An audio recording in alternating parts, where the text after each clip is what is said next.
I see you.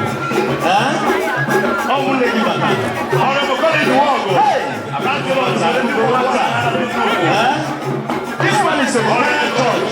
The federal high court of the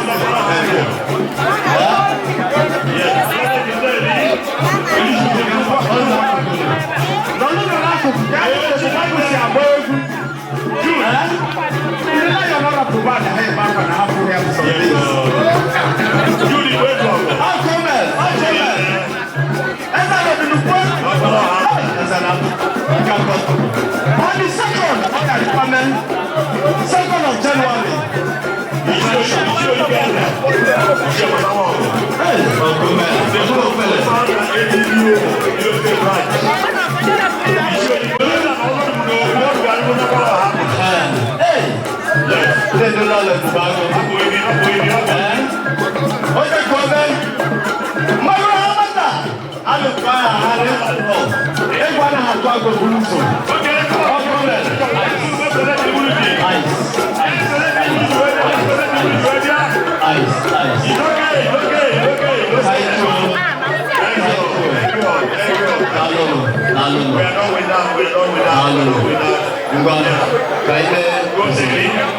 Presentation. Mama Ken, Mama Ken, Franco, I got one. Okay. Yeah, I did the next. Okay,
go check for vaccines. Now, for that, so he is chicken as a can come. If I give me a what can I expect to begin even if he is spending with children, much more than he are looking down now. People get who's a young boy, get a young boy, only about the woman and impossible. So I can't show them why. A bag of one Nwogu. Oh, yeah, that's a more. And part of the water. Oh, yeah, that's a more. What's that? Watching the melon? What's that? Even melon? What's that? Even melon? What's that? Children. What's that? Children. What's that? Going in there, man. What's that? Going in there. I have your surprise. I know.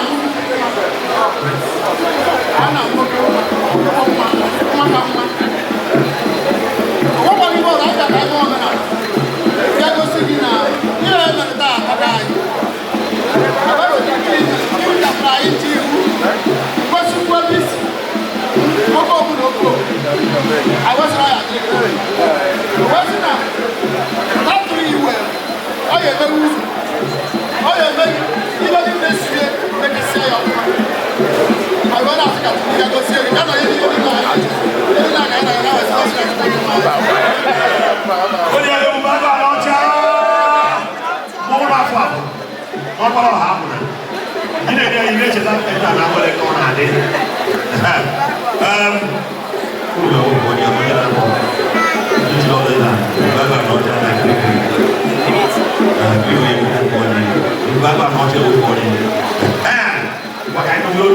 Chief Professor Barrister Kenneth Nwogu, former chairman and Oja. The school auditor you visit Oga. Chairman Nnukwu di maka meje for a year. We di maka meje for a change. Never. Oja no di maka change na. Ono fele. Umo ala di Nnukwu di nolo. Akade. Umo ala di Nnukwu di na anya admission na you visit Oga. Even the members 64 days, that's the 4th day. What do you know the above, man? What do you got? And now, what do you know? Thank you for you. Thank you.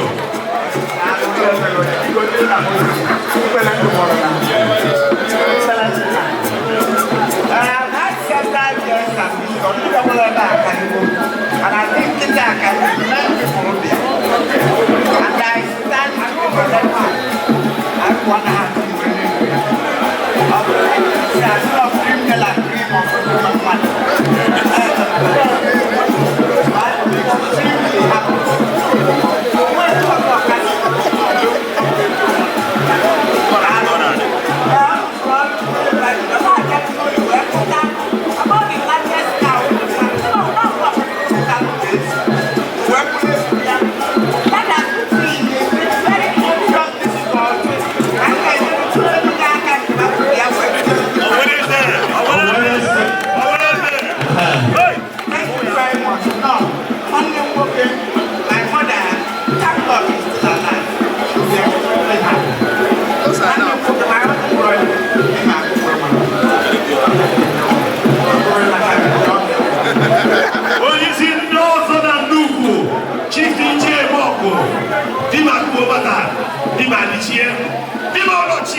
When you see nothing on Nnukwu, I don't know. Thank you very much.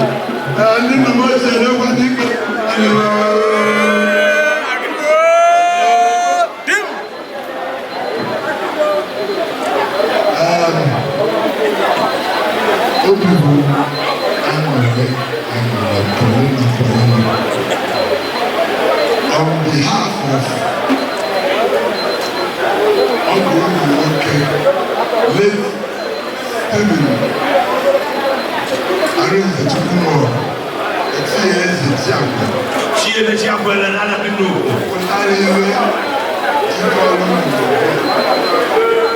Cancer, Nafa, Ulu,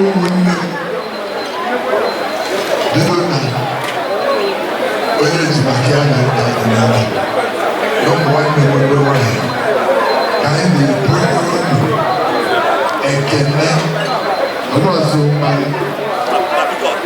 trela.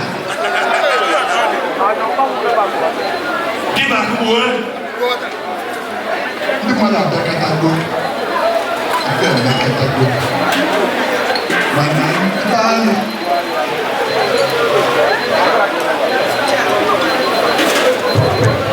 ife a na-atụ anya na-eji ego ndị ọkara ọrụ na-abịago obi na-eju anya afọ. What did I ask? Not that I run with the eye. I said, no, can you want to come here by you?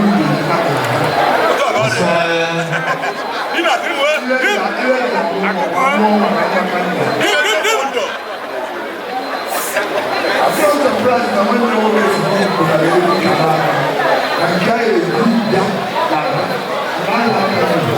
Thank you.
Chief Theodore Nwogu, TJ, the retired judge with Federal High Court. The Iron Man, Chief Justice,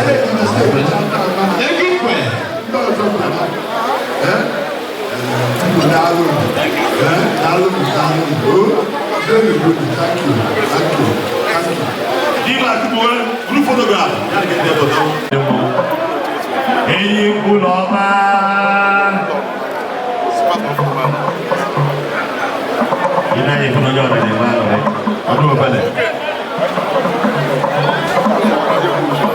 Yes.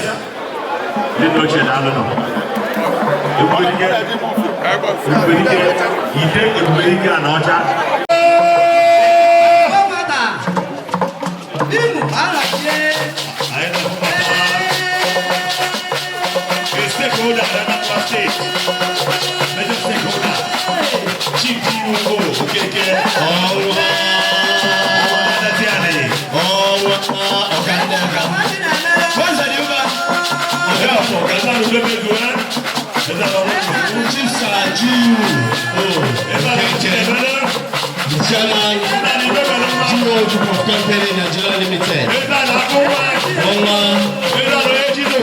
Yes. Viva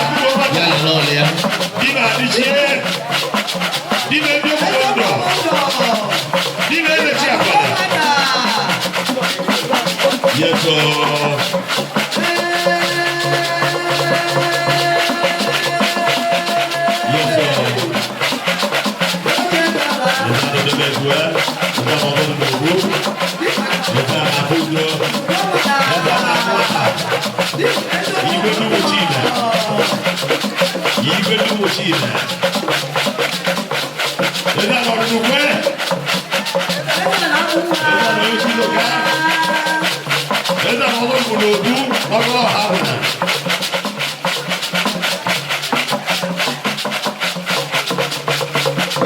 Esa no China. Esa ni Nnukwu. Esa no China. Esa na Nnukwu.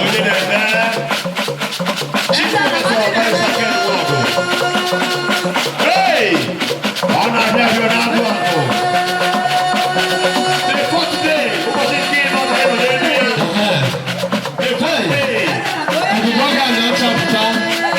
The lion after Bobo, Chief Emeka Ezekwem, Ogbalu Aliocha. The only man Neje Baguno, Ogbalu Ejekande,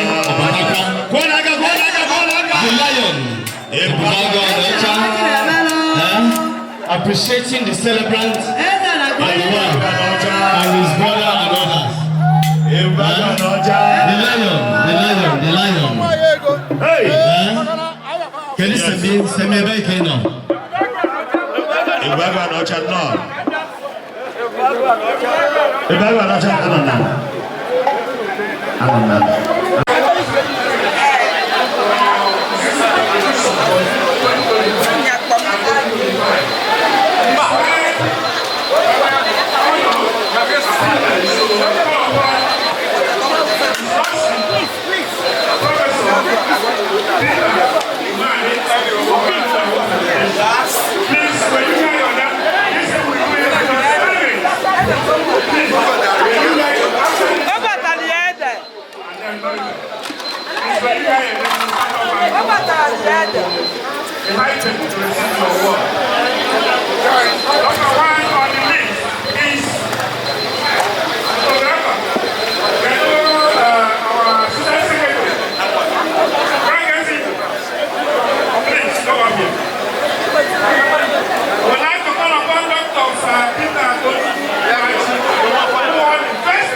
Finally, Nnukwu Obiako, son, senior advocate of Nigeria. SMB Saturn, Noka, for more I see no. The number one person on the list is Ashley. Tuyafa. Yes, Tuyafa. Dr. Sir Peter Nnukwu Bachi.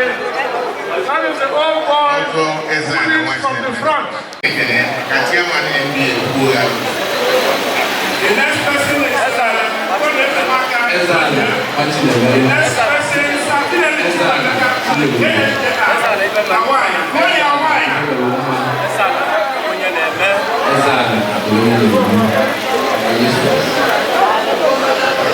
Thank you.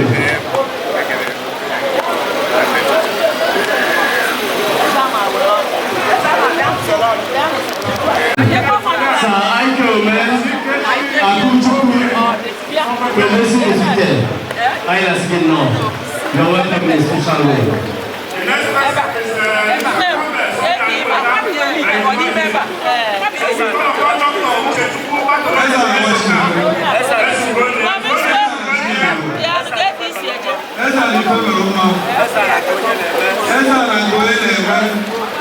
Congratulations.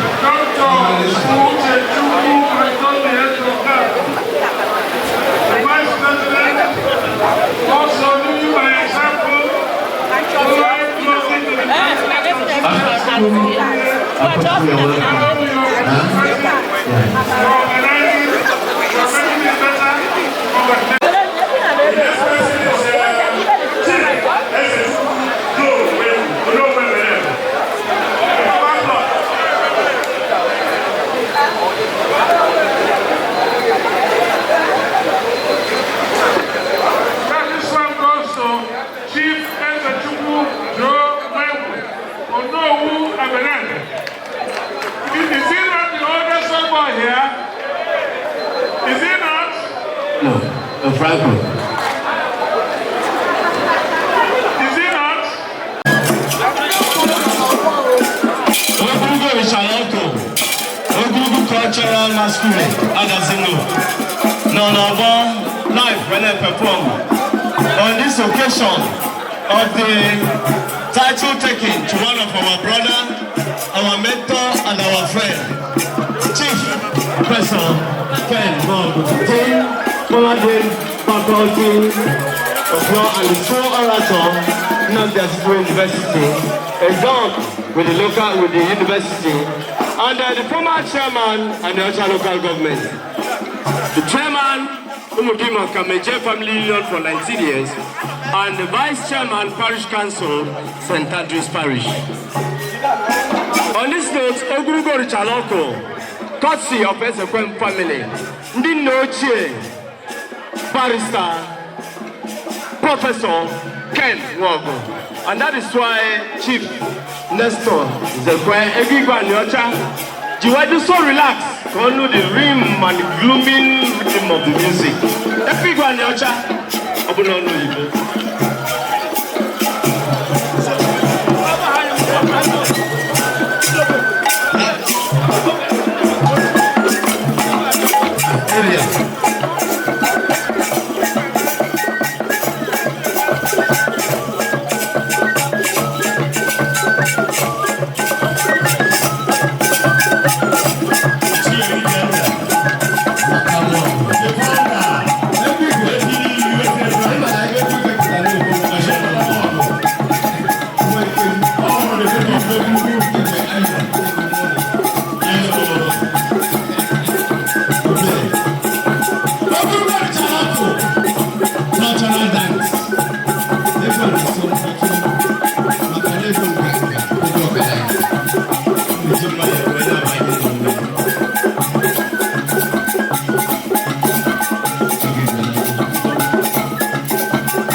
Bikora na Bagana.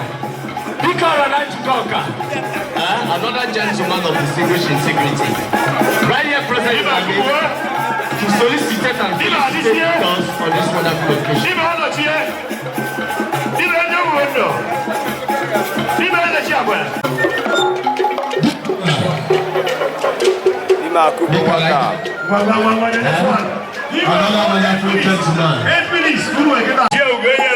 The man from Umes and the Great Kingdom. Before we age grade, none of the Nnukwu. Hey, no. As you wanna. Hey, let's go to Nnukwu.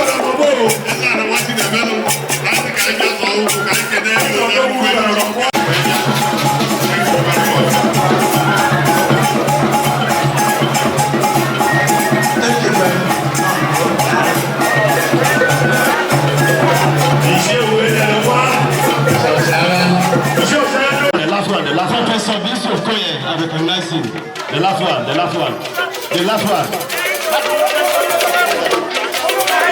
last one. Ladies and gentlemen, let me recognize the presence of a prophet from BBC Koye, member Governing Council, Nnukwu University, all the way from Nwogu.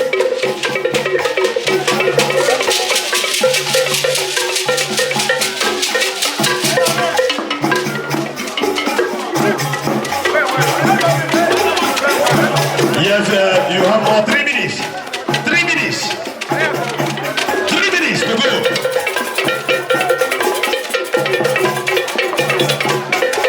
You have more 3 minutes. You have 2 minutes to go.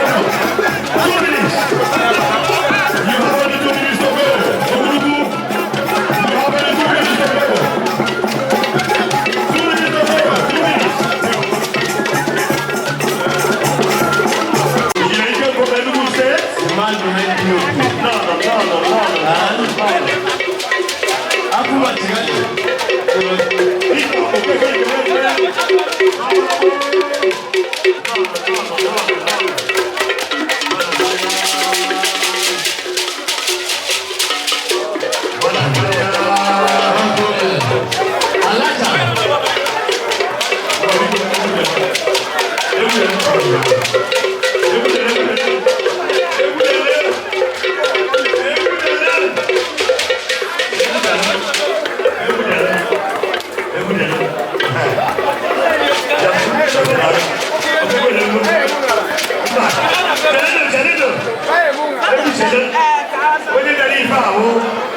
The commissioner for what kind of people? I don't know if I can go with the presentation. And the end of the Professor Ponso, he can be on here. I believe you want to. On your bus, I don't want to. We say I don't get the money over there. The very special way. After one more day. When I do with you, I'm going to friends and where we shall be. Who will go the other? Who will go the nation? One, the other way. Is that watching a medal? Is that watching a medal? Is that watching a medal? Is that the medal? Is that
Vamos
Also,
Nwogu,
and we will enjoy it.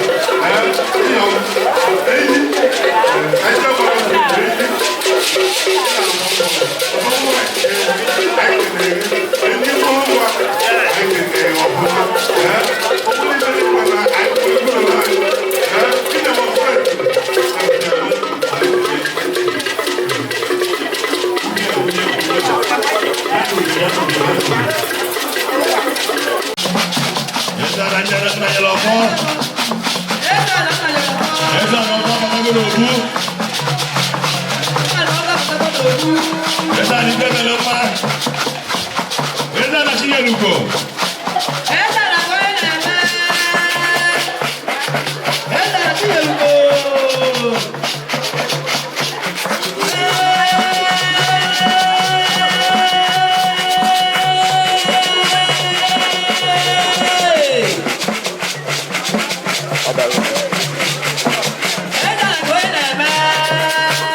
Nnukwu, ebe ọgaranya, ụdị na-enye iko nwa, ọzọ abatago Nnukwu, wachilemelụ, osisi ọbara, ọkwa.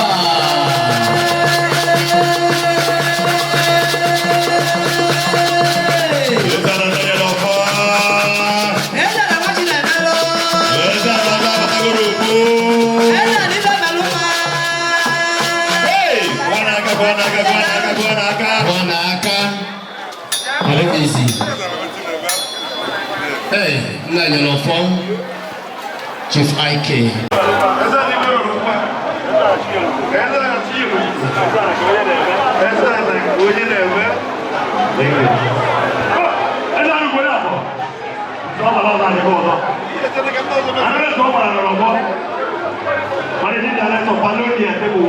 Adazi Group of Company Nigeria Limited. Yes, sir.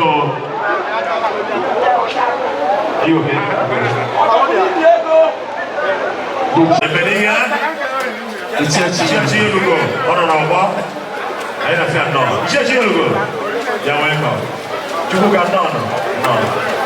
Yes.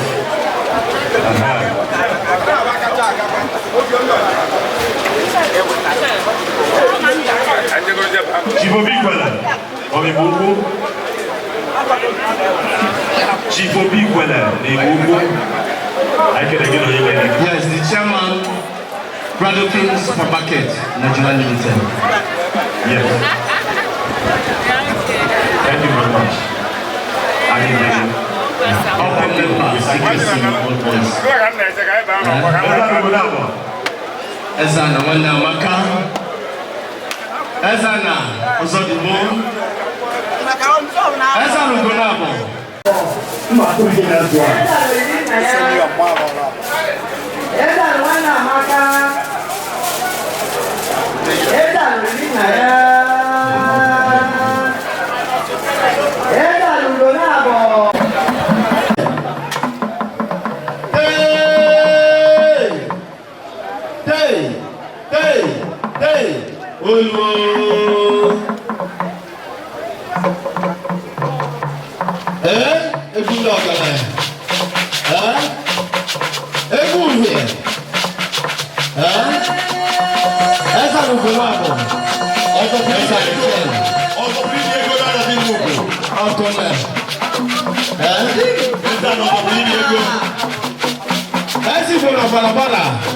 The bad guy of CKC.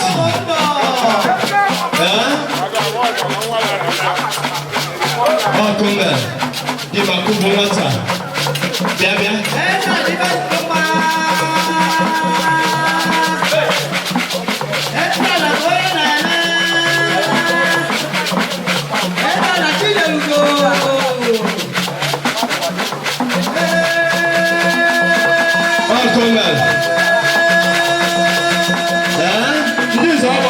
Adazi.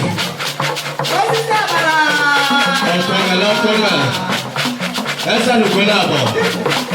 Esa na wachi memelo. Diba kubo wata. Esa kubo. market. From Nnukwu. Yes. The chairman, chief executive director, Brother King.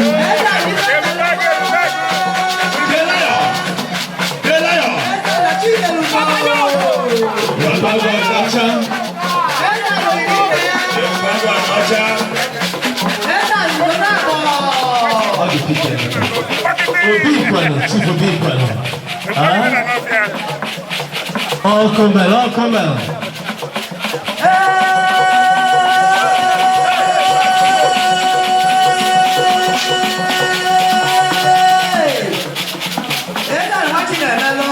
Yes. People be equal.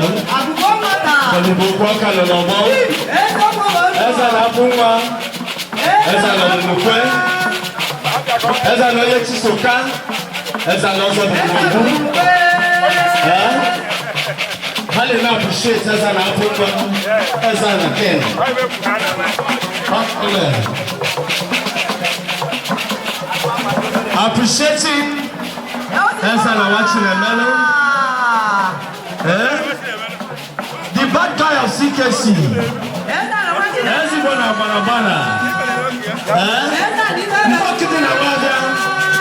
We'll be down.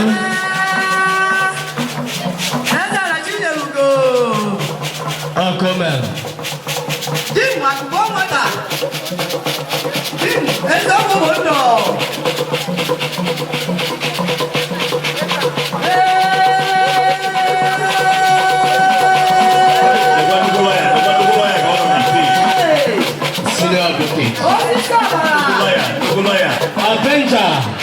Avenger, the last man standing. Avenger, oh yeah, so when they put it up, 1977, CKC. The last man standing, Avenger. When men were men. Ogbalu. The last man standing, Avenger. Avenger, darling. Yeah, you're wonderful. Great. It's not easy being part of this occasion. Avenger, thank you. The last man standing.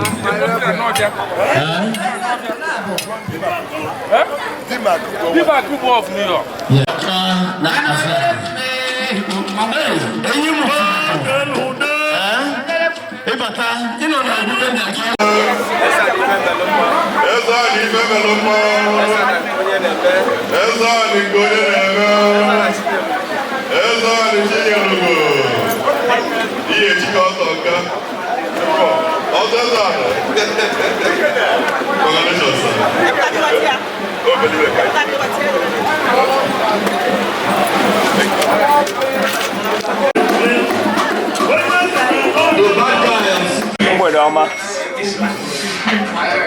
Biko, anyị nwere ike ịmatatu afa gị? Afa m bụ Jide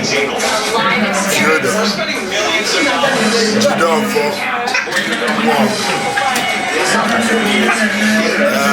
Ibe nche abụ m Chief Sir Jide Jideọfọ di m akụgbuo nwata onye isi ndị ọzọ N'ụbọchị tata anyị bịara na be gị mmemme na-eme ndị mmadụ na-eri na-aṅụ egwu na-ada anyị wee chọọ ka anyị mata ihe na-eme n'ụbọchị taa na be unu. Ihe na-eme n'ụbọchị taa na be m ọ bụgo be mụ na nwanne m maka na ọsọ ebe a na-adazi dị ugbu a ka e nwere obu na-abụ n'ofu m na obu nke ị nọ obu nke ọzọ nọ na-abụ ebe a. Ihe na-eme tata abalị nke ịnọ nwanne m nwoke nwere Professor Kenneth Nwogu, which is the highest also Andichina Bo also Ezan or also Dim or also Nnukwu also Nato Kachaki so that coach is that our game what do you listen stop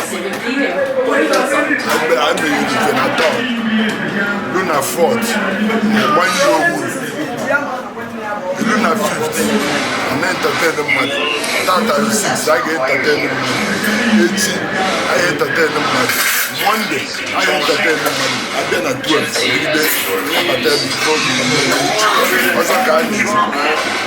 till Tuesday Oga entertain the money we see about Dule Ajele na town after Market Square go just wash far go ya beje bo bunye ndamo olumaya ba bunye Nnukwu ya bunye amata je ndabo na o we down for self o we je na for my e ba via na aso o je dey ka 20,000 30,000 shade over na bele go ebe 10,005 je onye ni le bela ya pasali na yo bi gubo do ya go chance ya bo da Yefe, that doesn't know for child, 1 mile, near microphone. Why does he go get that? That day, woman don't know you, we go know you. Before you get each other, you go have 1 million.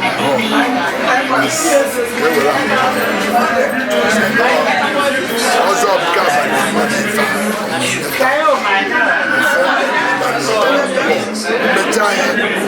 but Wednesday, Ochicha Bata, I near Bow. What you I know is a man who we are a popular. I know when you call me. I did the carrier. The talkies, make a Jagara. But Caesar was a magazine sample 4 days. Never on another was but I know. Now it's a chaff.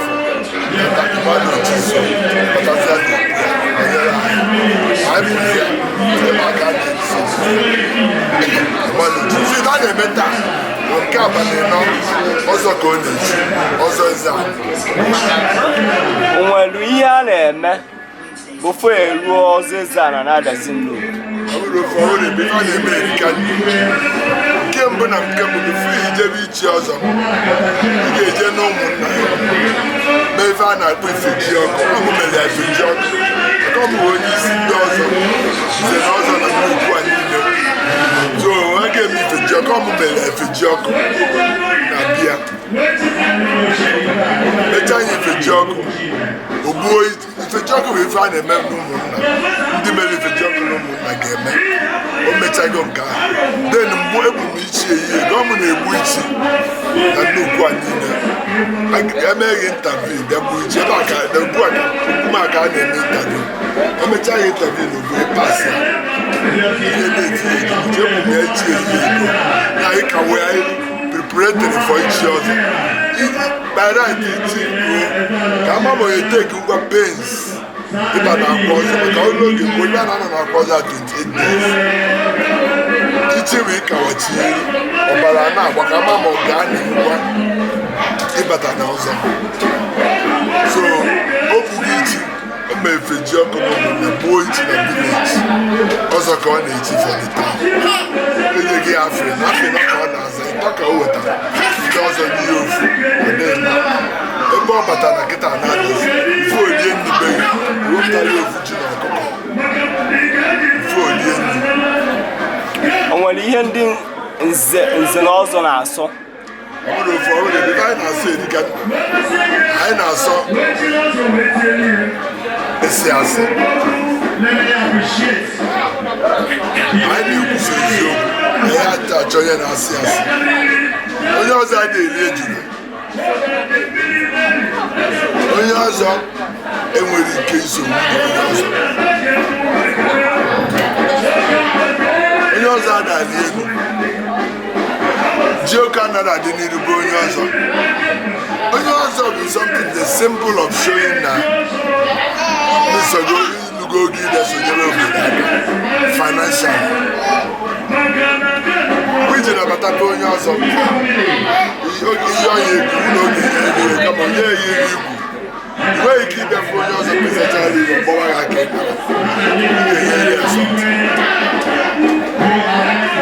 so ife anyị na-asọ onye ọzọ adawazi ọdịda you have to show that sign of wealth ọkwa wealth eji emegbu mmadụ nọ ebe obodo nwere nsogbu iwepụta ego you mean love you show the love yes and you show kindness too yes. Thank you so much. Ime ka anyị mụta ihe na Adazi nwere omenala na Adazi ekoghị eko na ha nwere omenala adị omenala ha tọrọ ihe tọrọ atọ na Adazi nna gosichiri ọzọ nna m bụ ichie nna m bụ ozichie eze chiakwa ihe a bụ foto red o nwere nnukwu foto dị ebe ahụ nke nna m mama m nọva ebe ọ dị 59 years old anyị nata we came back from New York on the 12th onye agaghịkwa na n'April mama m gwara ọdụ nna nwunye m bụ onye isi ndị ọzọ onye a onwe foto dị na n'ebe ahụ eme a ma a na-ewepụ gị a onwe foto dị ara mmanya bụ onye isi ndị ọzọ onye papa nwunye m gbanyere n'eli mmadụ ahụ chi transport ndị m gbara ọdụ nna m gburu ichi papa nọ chi ọzọ chi m ọzọ 2000 August 15th 2000 so onye ka m tọrọ onye ọna chi ọzọ na alụsa abejibiri onye isi ndị ọzọ ọgbazi though na people America I've been in America for 48 years but this is my third visit this year ebugo mmadụ ichi sisi mmadụ ichi on the 18th ebu mmadụ ichi on the 22nd ebu mmadụ ichi on the 26th emego mmadụ interview ebe on the 24th I feel it's like April 12th so I spent 5.5 months here and 6.5 months in New York. I was working around tired and supervising probation after 30 years working as a court in New York.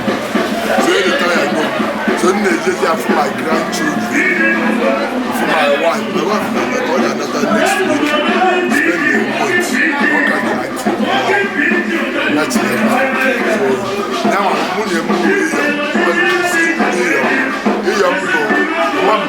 ndị na ọdụ aka ihe mbọ ọdụ aka enye ebe nne nwunye m ebe enyi so ochie ọgwa n'aka gbarụ n'ọgwa so iyo etu nsogbu ọzọ enwere ichie ndị ichie dịka ndị ọdụ aka iyom dịka ezad dịka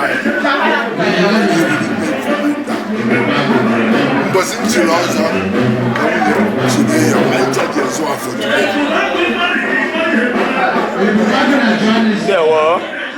Dewo. Kaya derege. Quase ara.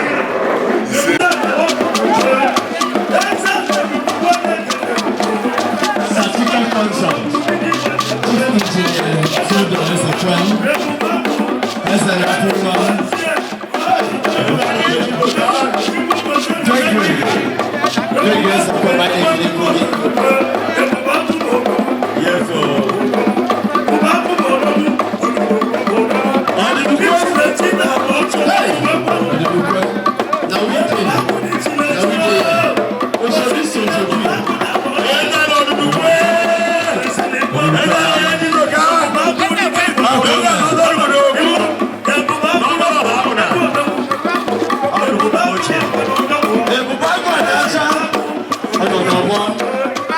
Celebrity chief.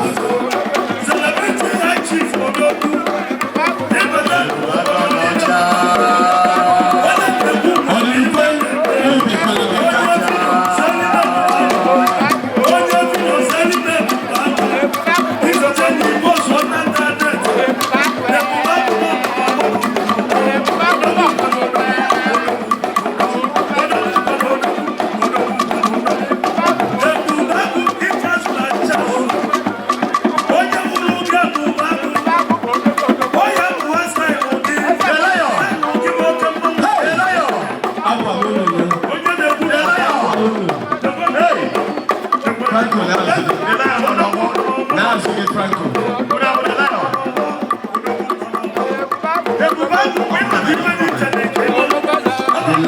The lion.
Retired judge in the Federal High Court, Baltimore, the United States of America.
May the fame of our college last forever. Precious for CKC. Our colors are white and blue, white and blue. Our colors are white and blue, white and blue. May the fame of our college last forever. Precious for CKC. Hooray!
Led by Greg as a friend, then there's an Atunwa and Chief Omeka as a friend of the Bago. Yes, I remember the chairman. Commissioner for what's happening.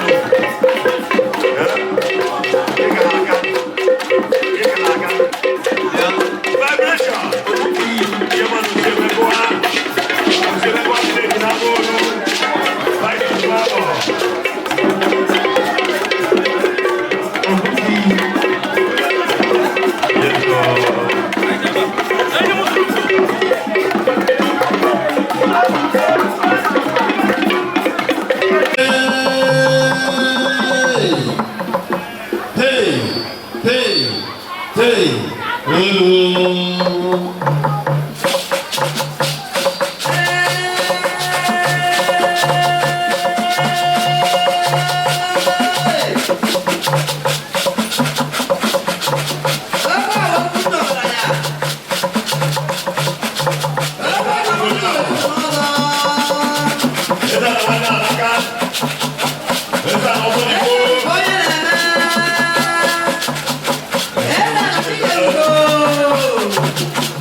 Thank you. Thank you very much. Thank you For you being here. Yes. Uncle Man. Yes. That's all. She and the boys are matching the melon. And one day we can give up to the matter. Now, another member of our society, Chief, son of the boys are Yelenia. And ladies, that's Anna, was a Patagono.